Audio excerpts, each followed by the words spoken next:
अस्सलाम वालेकुम dear students, welcome back to my channel. ये है आपका favourite channel Your Free Academia. Okay बच्चों, आप लोगों को पता है कि हम लोग ने अपना चैप्टर नंबर 2 केमिस्ट्री का 9th क्लास न्यू बुक का कंप्लीट कर लिया है। आज हम इस एक्सरसाइज सॉल्व करेंगे जिसके short question answer, long question answer, इसके कंस्ट्रक्टिव रिस्पॉन्स क्वेश्चन और इन्वेस्टिगेटिव क्वेश्चन।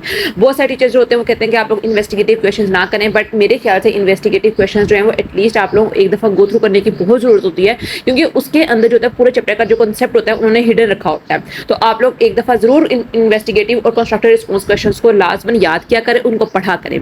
ठीक है, सबसे पहले हम लोग चलते हैं आप लोगों के एमसीक्यूज की तरफ। Okay, our first question is how many electrons can be accommodated at the most in the third shell of the elements. उन्होंने पूछा है कि सबसे ज्यादा एलिमेंट्स जो होते हैं थर्ड शेल के अंदर कितने मैक्सिमम नंबर ऑफ इलेक्ट्रॉन्स जो होते हैं वो अकोमोडेट कर सकते हैं। तो बच्चों आप लोगों को पता है जो फर्स्ट शेल होती है उसके अंदर 2 इलेक्ट्रॉन्स होते हैं, सेकंड शेल के अंदर 8 इलेक्ट्रॉन्स अकोमोडेट कर सकते हैं, थर्ड शेल के अंदर 18 इलेक्ट्रॉन्स जो होते हैं, बी इसका आंसर करेक्ट है, अकोमोडेट कर सकते हैं। देन बच्चों आप लोगों का नेक्स्ट क्वेश्चन आता है what formation information was obtained from the discharge tube experiment. कि डिस्चार्ज ट्यूब एक्सपेरिमेंट से हमें क्या पता चला था। तो आप लोगों को पता है कि इलेक्ट्रॉन्स और प्रोटॉन्स जो थे वो डिस्चार्ज ट्यूब एक्सपेरिमेंट से हमें मिले थे। Why have isotopes not shown in the periodic table. कहते हैं कि आइसोटोप्स को हम लोग पीरियोडिक टेबल के अंदर क्यों शो नहीं करते हैं। तो बच्चों आप लोगों को पता है कि पीरियोडिक टेबल के अंदर एलिमेंट्स जो होते हैं वो किस तरह अरेंज किए जाते हैं। वो अरेंज किए जाते हैं according to the increasing order of atomic number. उनका जब एटॉमिक नंबर इंक्रीज कर रहा होता है उस पैटर्न के अंदर रखा जाता है। लेकिन आपको पता है कि आइसोटोप्स की ये खसूसियत है कि आइसोटोप्स का एटॉमिक नंबर जो होता है वो सेम ही होता है।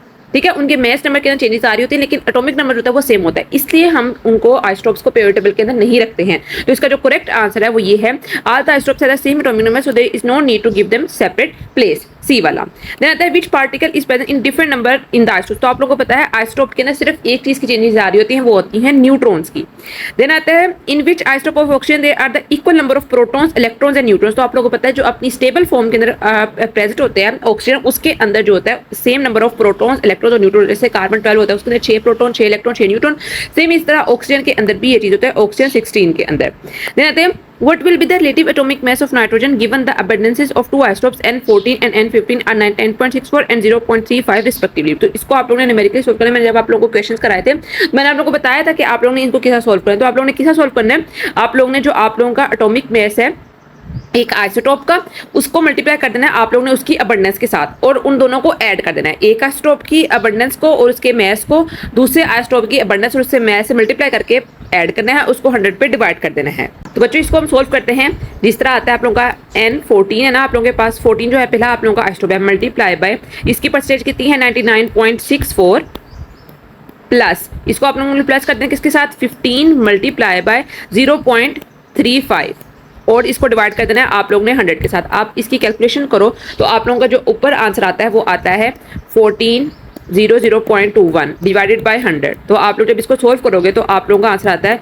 14.0021। इसको आप लोगों ने इसे सोल्व करना है। तो इसका जो करेक्ट आंसर बनता है वो बनता है बी वाला 14.0021। देन आता है बच्चों आप लोगों का how is radio carbon dating useful for archaeologist. के आर्कियोलॉजिस्ट के लिए रेडियो कार्बन डेटिंग होती है वो किस तरह यूजफुल होती है। बच्चों मैंने आप लोगों को बताया था कि जो लिविंग ऑर्गेनिज्म होती है बेशक वो जिंदा हो के डेड हो, उसको हम किससे आइडेंटिफाई कर सकते हैं, उसको हम कार्बन के कंटेंट से आइडेंटिफाई कर सकते हैं, क्योंकि ऑर्गेनिक मैटर जो होता है वो कार्बन, हाइड्रोजन और ऑक्सीजन से मिलकर बना होता है और कार्बन की जो रेशो होती है वो सबसे ज्यादा होती है। तो इससे जो आर्कियोलॉजिस्ट होते हैं वो क्या करते हैं, वो डिटर्मिन कर लेते हैं किस चीज को, वो डिटर्मिन कर लेते हैं एज ऑफ ऑर्गेनिक मैटर को। वो देख लेते हैं कि ऑर्गेनिक मैटर कब से कब तक डिके हुआ है, इसकी हाफ लाइफ कितनी है।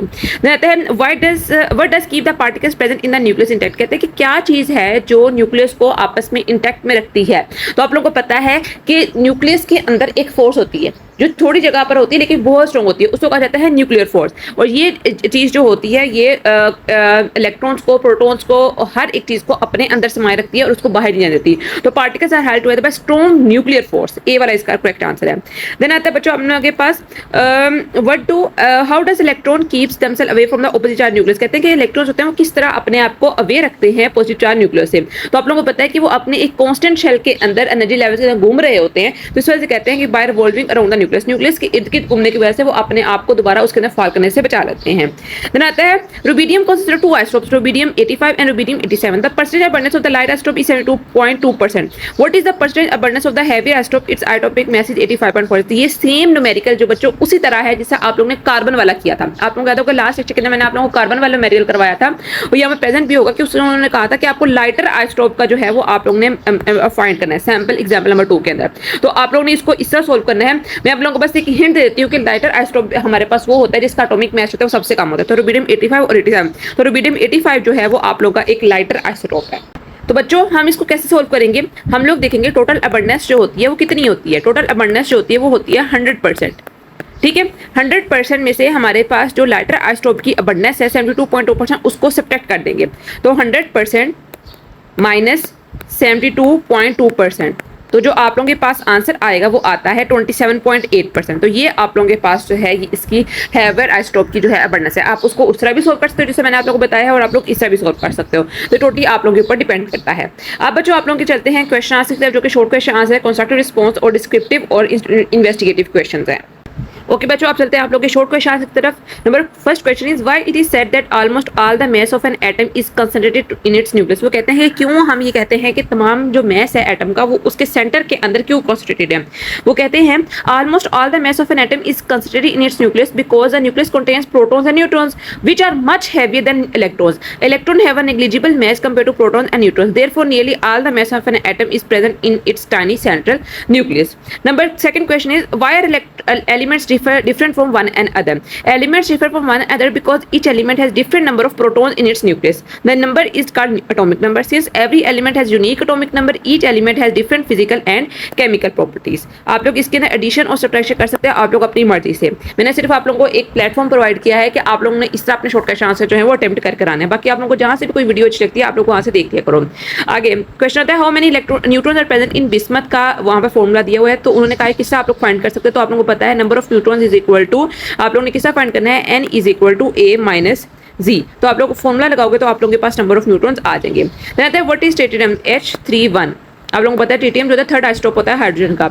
Is a radio active element. Tritium is a radio active isotope of hydrogen because its nucleus is unstable. It contains 1 proton and 2 neutrons. Due to its unstable arrangement it emits beta radiation to become more stable. This property makes tritium radio active. Then how can an atom observe and evolve emit energy. कहते हैं कि atom किस तरह observe कर सकता है और किस तरह इमिट कर सकता है एनर्जी। तो आप लोगों ने सिंपल कॉन्सेप्ट याद रखना, जब भी एटम जो होगा वो अपनी शेल में से आगे पीछे होगा, कभी ऊपर जाएगा कभी नीचे जाएगा, तो उसके अंदर से या तो एनर्जी ऑब्जर्व होगी या फिर एनर्जी इमिट होगी। तो यही उन्होंने लिखा हुआ है। An atom observes energy when one of its electrons gains energy and jumps from a lower energy level to a higher energy level. When the electron returns to its original lower energy level, the atom releases or emits the observed energy in the form of light or radiation. यही concept है Bohr का और यही बहुत important concept है। इसी को आप लोगों ने लिखना है, उसको डायग्राम के थ्रू भी बता सकते हो।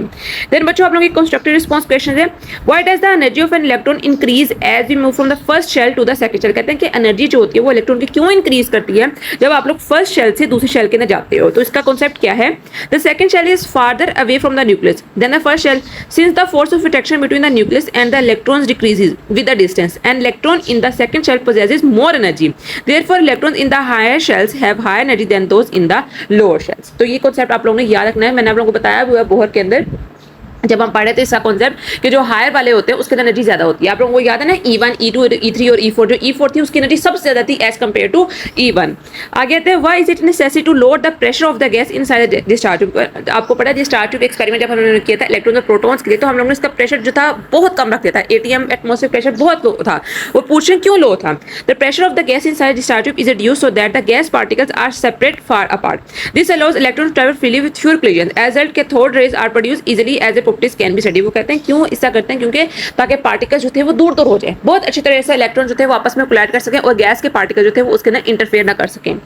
आगे आते हैं what is the classical concept of electron, how has this concept changed with time. तो क्लासिकल कांसेप्ट हमारे पास क्या कहता है, electrons revolve around the nucleus in a fixed circular paths called shells और orbits. Each orbit has definite amount of energy. ये तो पुराना कॉन्सेप्ट था बोहर का, उसके मुताबिक जो न्यू कॉन्सेप्ट है वो क्या कहते हैं, according to the modern quantum mechanic model electrons do not move in fixed path, instead they are found in orbitals which are regions around the nucleus where there is a highest probability of finding an electron. Thus the modern concept provides a more accurate description of electron behavior. ये बात उसी तरह है कि जो electrons होते हैं वो अपनी स्पेसिफिक शेल्स के अंदर नहीं बल्कि उन शेल्स के दरमियान में जो होते हैं वो वहाँ पर तैर रहे होते हैं, घूम रहे होते हैं। ये न्यू कॉन्सेप्ट है। तो आप लोगों को पता है कॉन्सेप्ट जो है एटम्स और इलेक्ट्रॉन्स के बारे में वो आते रहते हैं और डिनाई होते रहते हैं, उनका डिफ्यूजन चलता रहता है। तो आप लोगों ने ये अच्छी तरह याद कर लेना कि पुराना कॉन्सेप्ट क्या कहता है और न्यू कॉन्सेप्ट क्या कहता है। देन आता है what are the nuclei of radio active elements unstable. कहते हैं कि जो न्यूक्लिया होता है वो जो रेडियो एक्टिव एलिमेंट होता है वो अनस्टेबल क्यों होता है उसका? The nuclei of radio active elements are unstable because they contain an unbalanced ratio of proton and neutron. तो मैंने आप लोगों को बताया था जो न्यूट्रॉन टू प्रोटॉन रेशियो होती है N/P रेशो, ये बहुत इंपॉर्टेंट होती है। सारी की सारी स्टेबिलिटी जो होती है, सारी रेडियो एक्टिविटी वो इसके ऊपर डिपेंड कर सकती है। अगर आप लोगों ने लेक्चर वो नहीं लिया तो आप लोगों को लाजमन वो लेक्चर लो रेडियो एक्टिविटी वाला, उसके अंदर मैंने सब कुछ बताया हुआ है कि बेल्ट ऑफ स्टेबिलिटी क्या होती है, किस तरह आप लोग बता सकते हो कि ये रेडियो एक्टिव एलिमेंट होगा कि ये रेडियो एक्टिव एलिमेंट नहीं होगा।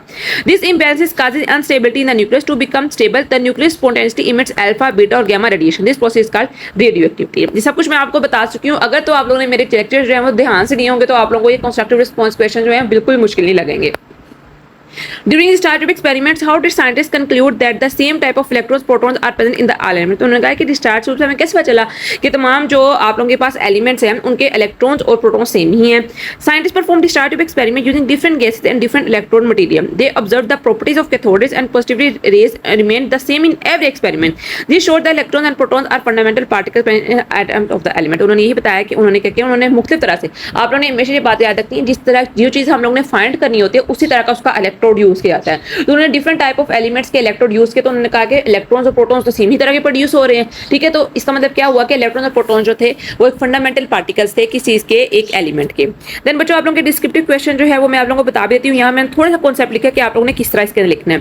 Explain the structure of the hydrogen atom. तो बच्चों आप लोगों को पता है ये बहुत बड़ा कॉन्सेप्ट इसके अंदर आएगा और ये पेज नंबर 24 के ऊपर प्रेजेंट है।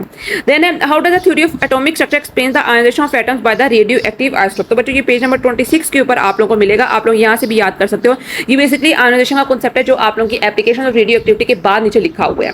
देन आता है what is radio activity, explain 3 application of radio active isotope. तो आप लोगों ने बताना है कि रेडियो एक्टिविटी क्या होती है, लॉन्ग क्वेश्चन है तो आप लोगों ने इसको डिटेल से लिखना है। रेडियो एक्टिविटी क्या होती है, एप्लीकेशंस की बतानी है, मेडिसिन के अंदर, एग्रीकल्चर के अंदर, इंडस्ट्री के अंदर। तो मैंने आप लोगों को डिटेल से बताई है इसकी एप्लीकेशन, आप लोग वहां से लेक्चर देख सकते हो। देन आता है find the relative atomic mass of mercury. तो मरकरी का उन्होंने कहा है कि आप लोग फाइंड करो मास, G196, Hg198, Hg201, Hd204, Hg199, Hg200 और Hg202।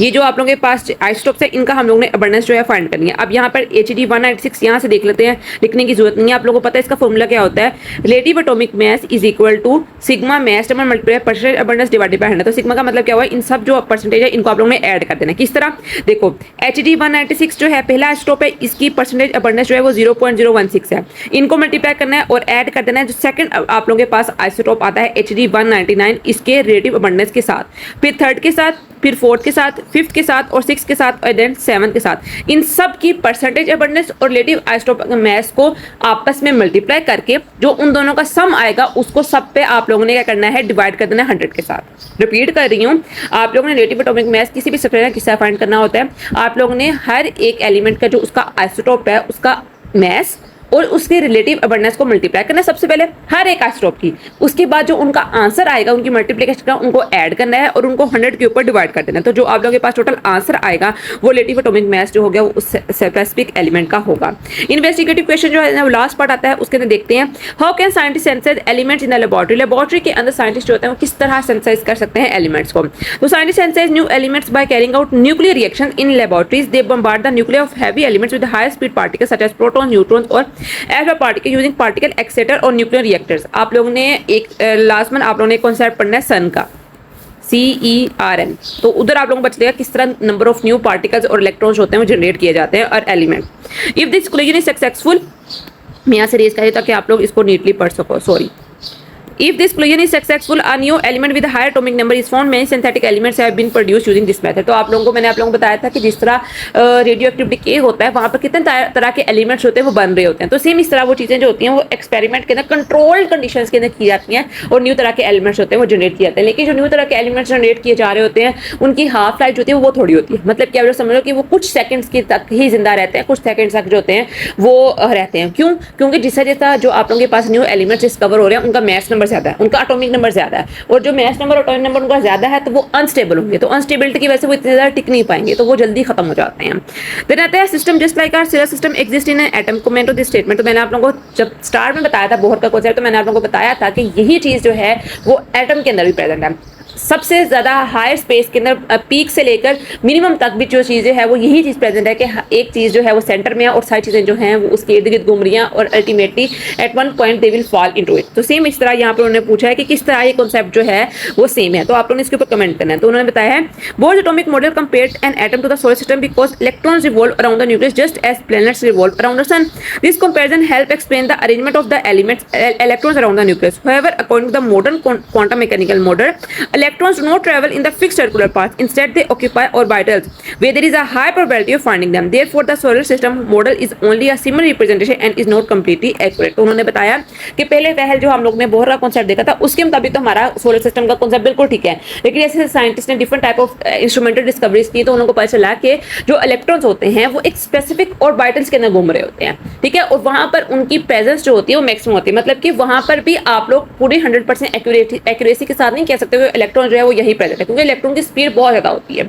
तो अब तक जो उन्होंने इलेक्ट्रॉन देखा भी है, प्रोटॉन्स देखे भी हैं, वो सिर्फ हाइड्रोजन के देखे हैं। तो जितने ज़्यादा उसके अंदर प्रोटॉन्स नंबर ज़्यादा इंक्रीज होते जाएंगे, इलेक्ट्रॉन इंक्रीज होते जाएंगे, तो हमारे लिए ज़्यादा डिफिकल्ट होता जाएगा। तो सब कुछ जो है वो हाइड्रोजन के ऊपर ही डिपेंड करता है। हाइड्रोजन का स्पेक्ट्रम हम लोगों ने पढ़े, सब कुछ जो है वो हाइड्रोजन का ही हम लोगों ने स्टडी किया। तो ये था आप लोगों का एक्सरसाइज चैप्टर नंबर 2 की।